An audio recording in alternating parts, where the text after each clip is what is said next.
a bit high on the feeling. Can't see.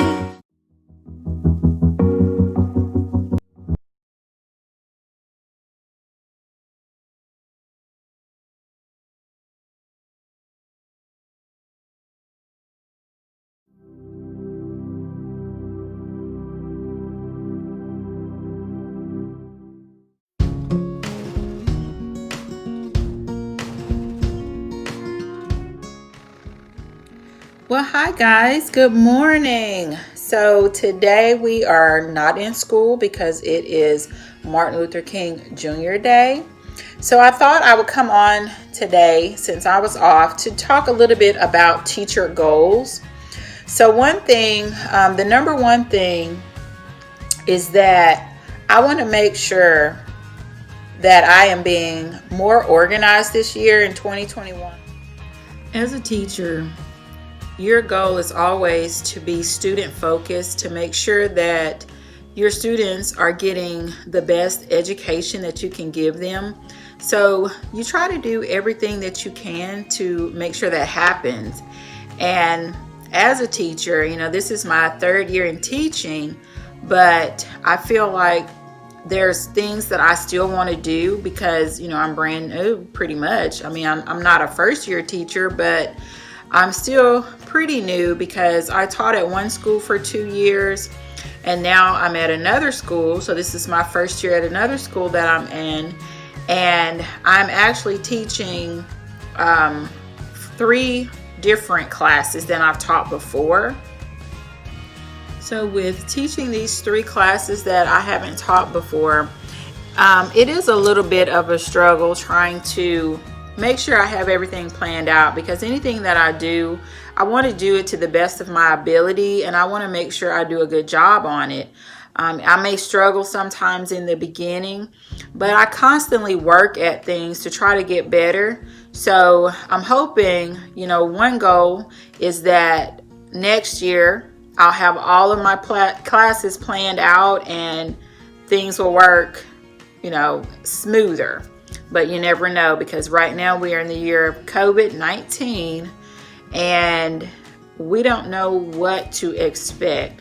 So as a third year teacher, I feel like, and as some teachers do, also I feel like we are back in our first year, starting over, learning how to do things digitally through the computers, teaching like you've never taught before.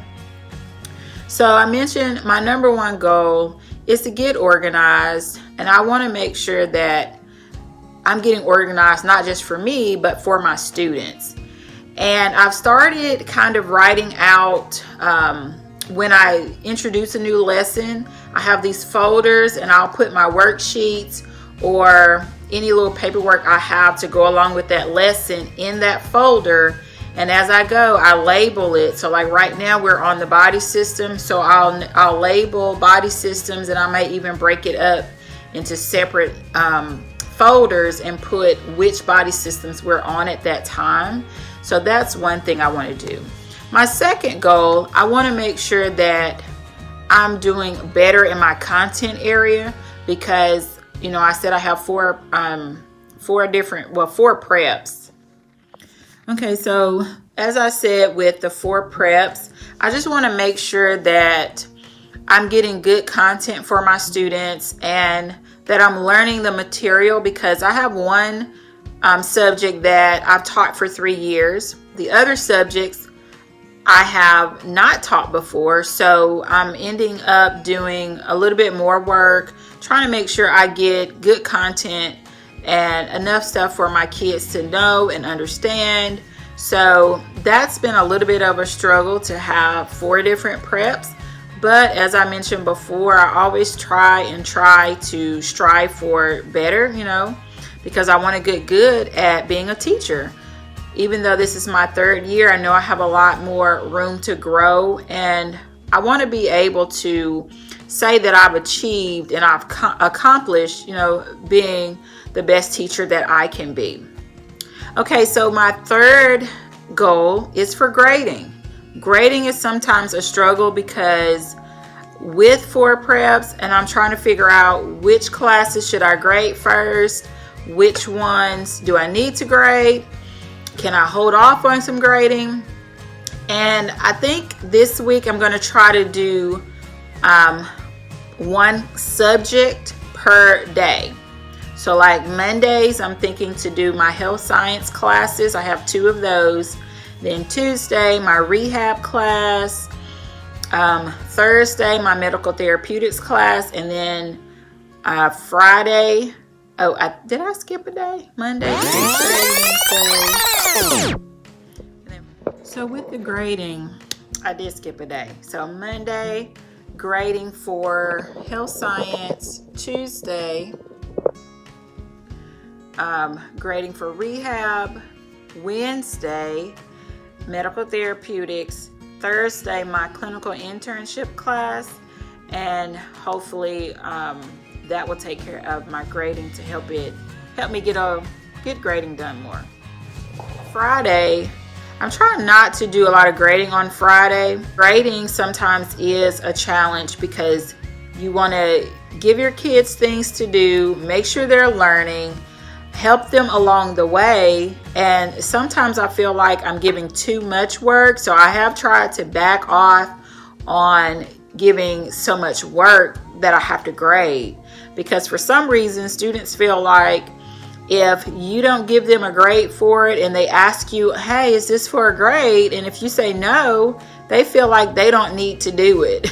So then that kind of puts the teacher in a bind because you feel like, well, if I don't grade it or if I don't tell them that I'm grading it, they won't do the work. And not all students are like that, but there are some that for some reason, if it's not for a grade, they do not want to do that work. But a lot of it, I wish they would understand, is to help them learn the material, help them learn, because being in healthcare is not easy. There's so many healthcare jobs out there, and in high school, we're only giving them a little bit of that knowledge. So there's a lot of things they need to learn, and we can't do it all the content that's in healthcare in one class period, in 1 year, because there's just different disciplines out there, and the students need to see which ones they want to be in. So as for me, my background is a respiratory therapist, and so I will talk to you guys kind of about that a little bit later. All right, moving on to my 4th goal. So I want to create engaging and motivating content for my students, because I want to make sure that it's fun to learn the material that we're talking about for healthcare. And some of them really enjoy it. And, this year with the pandemic, it's very hard to do hands-on anything because we're in class. We are, 6 feet apart or a little bit more.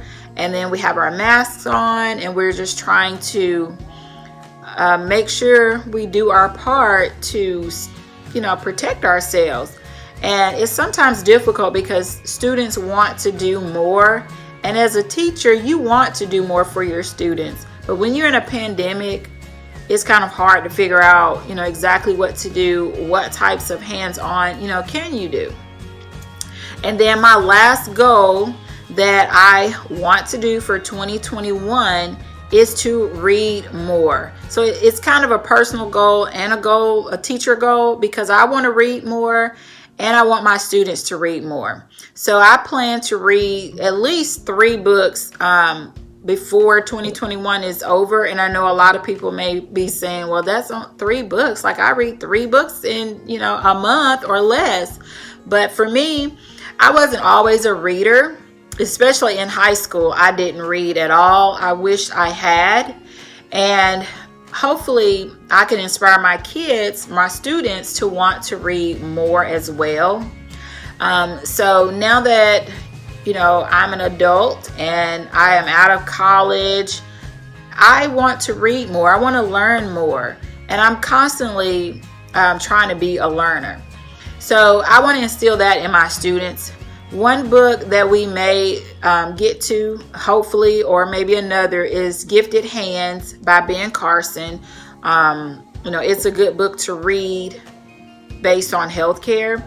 And I also want to see if there's any other healthcare books out there. So if you guys have any comments about that, let me know, because I would like to get my kids to read more things about healthcare and try to get them, engaged and learning more of things to do in healthcare. So thanks for watching my video today. So make sure you guys like, subscribe, and follow me on this journey, okay? I am a third-year high school teacher, and I'm very happy to be in the teaching world. So please, let me know what you think. Bye.